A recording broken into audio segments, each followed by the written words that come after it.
This is one of your fantasies, right? Public humiliation? Oh. It's sexy, isn't it?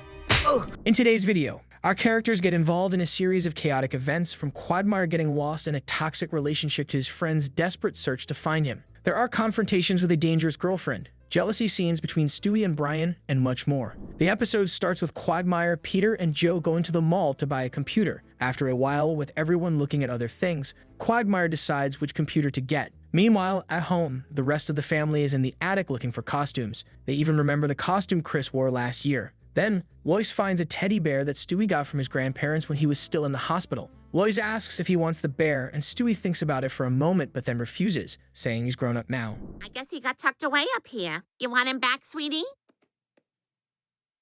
What, this old thing? No, thank you. I've grown. I've changed. In the living room, Peter is watching TV when Quagmire calls him for help finding the photo folder. They argue to help Quagmire post pictures of his cat on the computer, and this goes on for a while. Stewie is reading poetry in his room because he has some heart problems bothering him. Ryan asks what heart problems Stewie is feeling, and he explains that it's because Lois found his old teddy bear, but now he has another bear. Since they've been through a lot together, it's hard to deal with. When Brian asks why he doesn't keep both, Stewie thinks it's crazy and says that relationship would be too hard. He's confused because Rupert, his current bear, has been with him for a long time, but Oscar, his old bear, used to make him really happy. However, he convinces himself it's better to stay with Rupert, even though he's only with him for his insurance. After Brian says he's overthinking it, Stewie agrees and says he just needs to forget Oscar, even though he remembers the good times with him.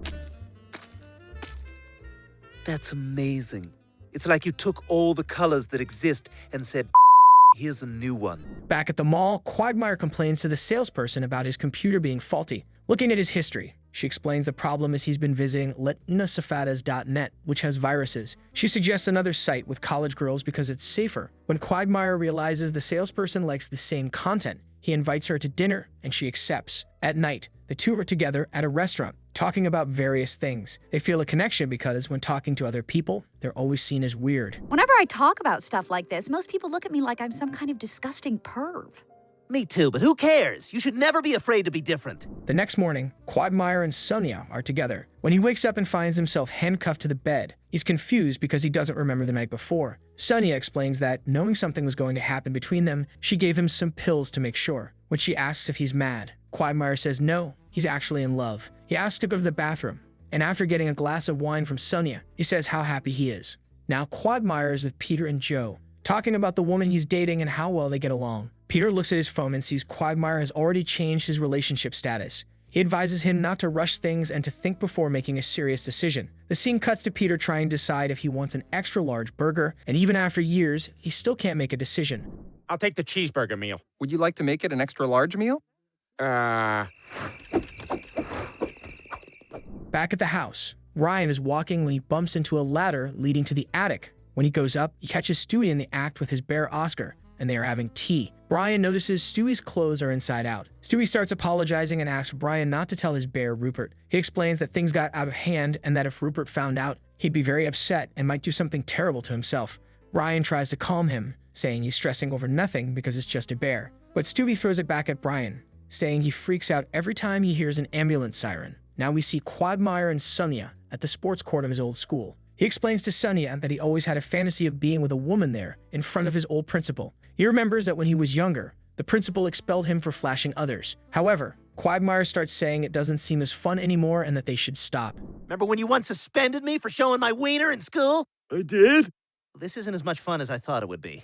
I'm sorry, Sonia. I don't think I can finish. Next, the two go to another place where they paint their bodies and make out, even writing the entire Chinese alphabet on the ground. After that, they go to a hotel, and Sonia surprises Quagmire. When they get to the room, she takes off Quagmire's blindfold and says she wants him to be with her dad. He starts to refuse and freaks out at the idea. Then Sonia says what she loves most about them is that they go beyond their normal limits. The scene cuts to them leaving the hotel, and when the doorman asks if they enjoyed the experience, Quagmire responds with a rude no. In the next scene, Brian is watching a show when suddenly he hears Stewie's screams from upstairs. Soon, Stewie comes down the stairs with his bear Rupert, and Brian asks what's happening. Stewie explains that he and Rupert aren't getting along. He keeps yelling at the bear, then hands Rupert to Brian and says they can be together now because he's breaking up with Rupert. Again, Quagmire meets his friends at their usual bar. Arriving wearing sunglasses, his friends point out that he doesn't look well, and when he takes off the sunglasses, they ask what happened to his eyes, wondering if it's another bruise his girlfriend left during their intimate moments. Quagmire says it's nothing like that, and when they ask if he's being beaten by her, he denies it and then writes on a paper that he can't talk about it because he thinks he's being bugged. So Quagmire and Peter continue talking through paper notes. Now the topic changes to Joe's birthday and how none of them have bought presents. They decide to pretend they don't remember his birthday. Then, Quagmire gets up from the table and says he needs to meet Sonia, and as soon as he leaves, his friends comment on how love can make people do strange things. As soon as Quagmire reaches his car, he notices Sonia hiding and asks what she's doing there. She explains she thought about waiting for him, and when Quagmire suggests they take a night off, she refuses and starts handcuffing and hitting him, believing it's another one of his fantasies. She grabs a brass knuckle and hits him several times until he's badly hurt, then throws him in the trunk of the car, hurting him a few more times before closing the trunk and driving away with his car. This is one of your fantasies, right? Public humiliation? It's sexy, isn't it? Next, Joe and Peter leave the bar completely drunk. They spot car keys and decide they are now ready to drive. On the street, they pretend to do a traffic stop, with Peter being the cop and Joe the driver. When Peter asks Joe to walk in a straight line, Joe just falls from the bench, so Peter lets him go. The next day, Quagmire's dad goes to Peter's house to ask if he's seen his son, but Peter says no. Joe arrives at the same moment, also wanting to know about Quagmire, saying their friend didn't show up for their usual apple picking. Quagmire's dad gets worried, thinking something bad might have happened to his son. Then Peter says they need to find a chubby, talkative guy because they are always together, and they'd find Quagmire that way, as they are about to leave. Chris shows up saying today is his performance, but Peter reveals he's never going to watch that. Meanwhile, Stewie is getting ready to take Oscar for tea when he catches Brian with Rupert and starts feeling jealous. Brian? Oh, hey.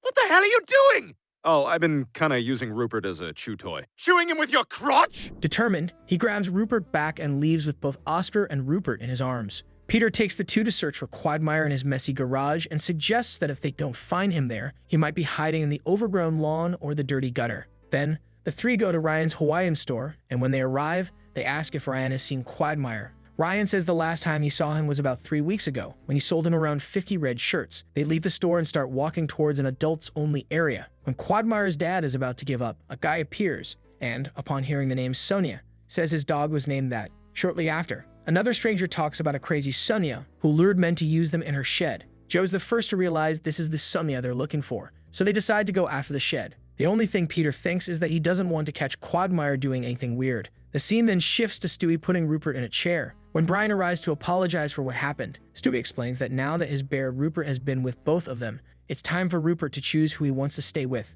Stewie shows the good times they've had together, and when Rupert leans towards him, Stewie celebrates. While he hugs the bear, Brian just grabs another bear and leaves the room. Stewie just hopes Oscar understands, but we see he doesn't take the news very well. Finally, Quagmire's friends find Sonia's shed, and after breaking the lock to get in, find their friend in a tough situation.